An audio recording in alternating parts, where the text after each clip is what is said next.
বলছি অরাজনৈতিক মঞ্চ থেকে সরাসরি রাজনৈতিক ময়দানে কি প্রতিক্রিয়া? একটু আবেগপ্রবণ।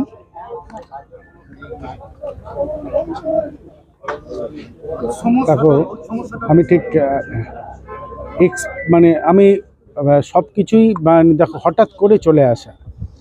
আমাকে দিদি মাননীয় মুখ্যমন্ত্রী যেদিন রোগী কল্যাণ সমিতির চেয়ারম্যান করেছিলেন, আমি তার অনেক পরে জেনেছি, জানতামও না, আমি ভাবতেও পারিনি কোনো দিন। তারপরে 1 বছর পরে যখন আমি এডিডি এর চেয়ারম্যান হলাম, আমি ইউজ টু সে যে আমি অ্যাক্সিডেন্টাল চেয়ারম্যান, হঠাৎ করে আমি চেয়ারম্যান হলাম। আমি কি করেছি না করেছি তোমরা ভালো বলবে।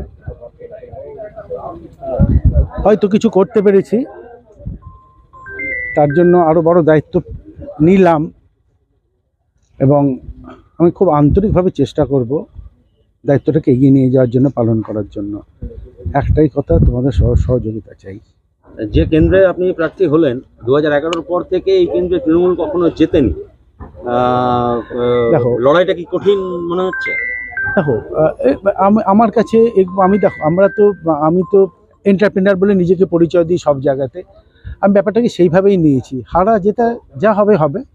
বাট প্রতিপক্ষ আমি যদি বলি, লক্ষণ করি আমি বন্ধু বলেই তাকে মানি, আর লক্ষণ দা বলে তাকে সম্মান করি, সবসময় সম্মান করি। তোমরাও জানো যা হবে বন্ধুত্বপূর্ণ ব্যাপার, বাকিটা জনগণ বলবে।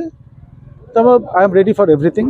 গড ব্লেস আস, ভগবান আমাদেরকে এগিয়ে নিয়ে চলুন, আমরা আরও ভালো করব। কথা দিচ্ছি তোমাকে, যদি সব ঠিক থাকে, শুধু দুর্গাপুর না, পশ্চিম বর্ধমান, পারলে আরও বড় বর্ধমান আমরা আরও ভালো করে তৈরি করব। এডিডি এর চেয়ারম্যান ছিলেন, হ্যাঁ, এটা মানে প্লাস পয়েন্ট। অবভিয়াসলি এটা ছাড়া আমি তো বললাম তোমাকে, আমি যেদিন 1-1.5 বছর আগে এডিডি চেয়ারম্যান হয়েছি, সেদিন আমি জানতাম না হব। আমার কোনো এক্সপিরিয়েন্সও ছিল না। আমি তো প্রশাসনিকও কোনো দিন ছিলাম না, রাজনীতি তো কোনো দিন করিনি, কোনো লেভেলেই করিনি। সবই একটা একটা করে করছি, শিখছি, হচ্ছে। এবার আমি সাকসেসফুল কিনা সময় বলবে, তোমরা বলবে। মানুষকে কি বার্তা দেবেন? সাথে থাকার, আরও বড়, আরও ভালো, আরও সুন্দর, নিজেদেরকে রাখা, সবাইকে ভালো রাখা, পশ্চিম বর্ধমান দুর্গাপুরকে আরও করে রাখা এবং এগিয়ে নিয়ে যাওয়া। দুর্গাপুরকে আপনি দেখছেন, দুর্গাপুরের মূল মেন যদি আপনি জিতে আসেন তো কি সমস্যাটা এখানে দেখছেন? যে ওইভাবে তো চিন্তা করিনি।